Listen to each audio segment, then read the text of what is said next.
Ya, lebih dari 20 tahun Putin menguasai Rusia. Kira-kira seperti apa sepak terjang Putin ini, Naila? Nah, kita akan lihat dan akan bahas bersama Gemma, karena hari ini adalah pelantikan Vladimir Putin dan tentu mata dunia akan tertuju pada pelantikan Putin di Moskow, Rusia. Kita akan bahas satu persatu. Ini terkait dengan profil dulu ya dari Vladimir Putin yang bernama lengkap Vladimir Vladimirovich Putin. Lahirnya di Saint Petersburg pada 7 Oktober 1952. Nah, kalau dari background pendidikannya nih ya pemirsa, pada 1970 sampai 1975 ternyata Putin berasal dari Fakultas Hukum di Universitas Negeri Saint Petersburg.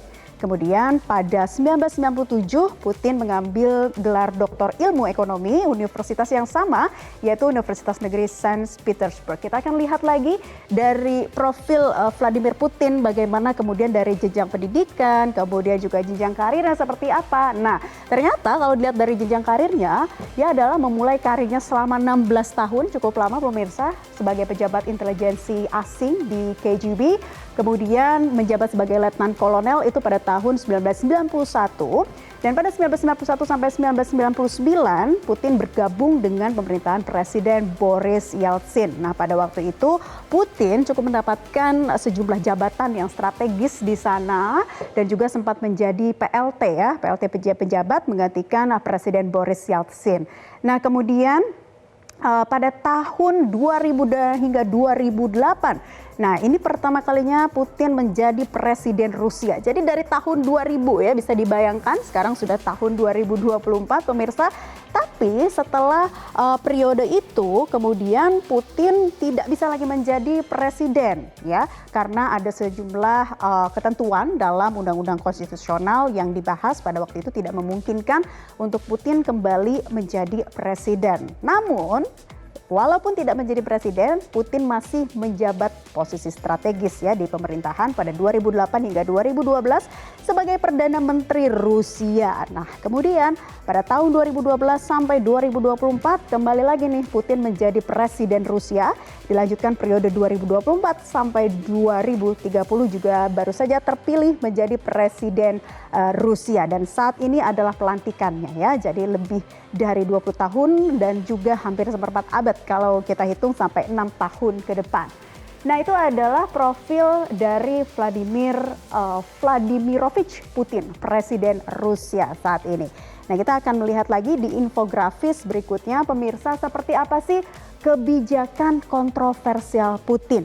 Ya, selain perang antara Ukraina dan Rusia, ternyata Putin ini memang dikenal sebagai sosok presiden yang mempunyai sejumlah kebijakan yang kontroversial. Di antaranya mengancam kebebasan pers. Nah, ini kalau kita lihat Putin pada waktu itu menandatangani undang-undang yang memungkinkan para jurnalis dan juga blogger independen itu untuk disebut sebagai agen asing. Nah, ini artinya ada syarat-syarat khusus tertentu yang harus dimiliki dan juga dokumen-dokumen tertentu untuk mempublikasikan suatu berita begitu. Jadi harus ada label sebelum mempublikasikan berita, dan ini dinilai sebuah kebijakan yang kontroversial karena menurut sejumlah pantauan dari juga orang-orang ataupun negara barat diklaim bahwa Vladimir Putin mengancam kebebasan pers. Terus kemudian ada juga terkait krisis Crimea dan intervensi Suriah. Nah, krisis Crimea ini juga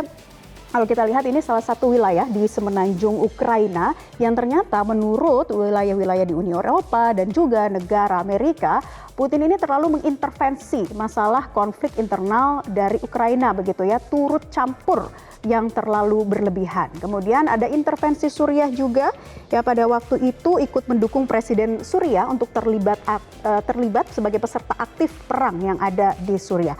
Kemudian menyerang Ukraina, dan kita tahu sampai sekarang alasannya adalah karena tidak mau Ukraina bergabung dengan NATO dan juga alasan-alasan lain yang ternyata Putin ini mempunyai sejumlah kekhawatiran begitu ya kalau Ukraina bergabung dengan NATO. Kemudian juga ini adalah salah satu juga kebijakan kontroversial dari Vladimir Putin, mengakui kemerdekaan Kherson dan Zaporozhia. Ini adalah dua wilayah di bagian Ukraina yang diakui kemerdekaan oleh Putin, tapi menurut Ukraina Putin telah membuat sebagai kebijakan atau penandatanganan palsu seperti itu, dan juga menandatangani perubahan konstitusi. Nah, ini perubahan konstitusi yang memungkinkannya untuk bisa tetap menjadi presiden di 2020, Vladimir Putin mengubah konstitusi terkait penghapusan masa jabatan presiden dan ini membuka jalan bagi dirinya untuk bisa melanggeng mulus menjadi presiden Rusia tanpa batasan waktu. Itu juga sejumlah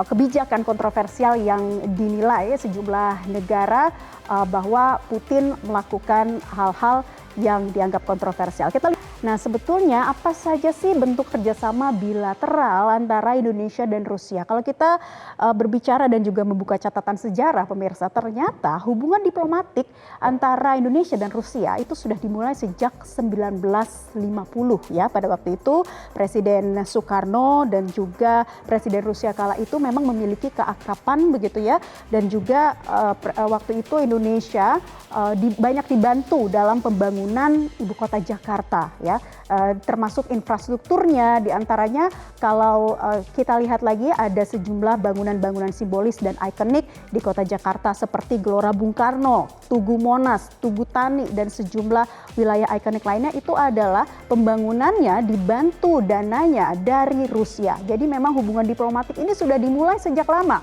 Nah, ada beberapa hubungan diplomatik juga yang dimulai dari zaman Megawati pada waktu itu, namun kita akan menyoroti lagi dari tahun 2013. Ya, ada G20 di kota Saint Petersburg.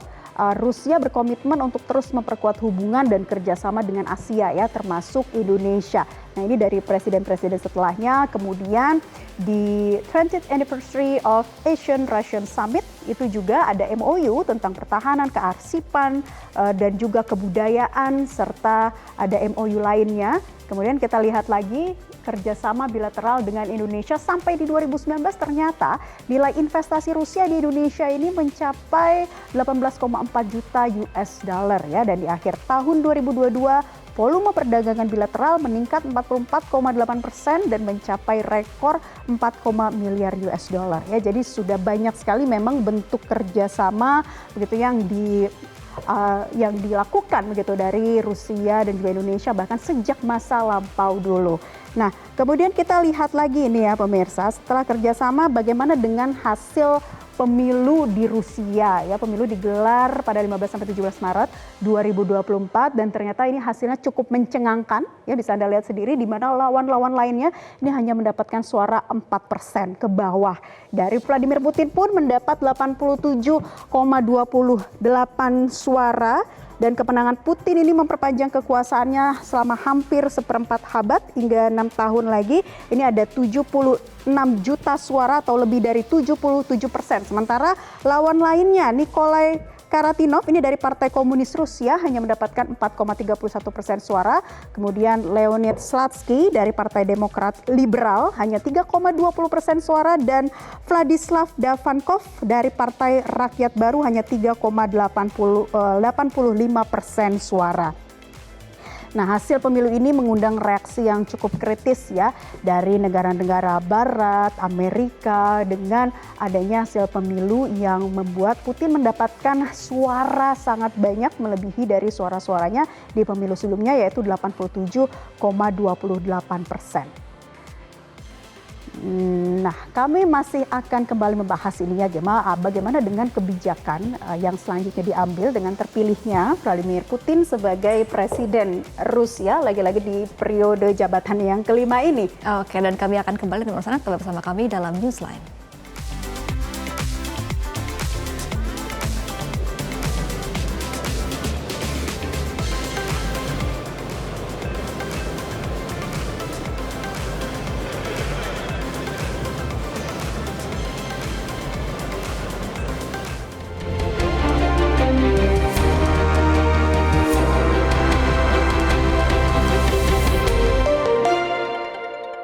Jelajahi cara baru mendapatkan informasi. Download Metro TV Extend sekarang.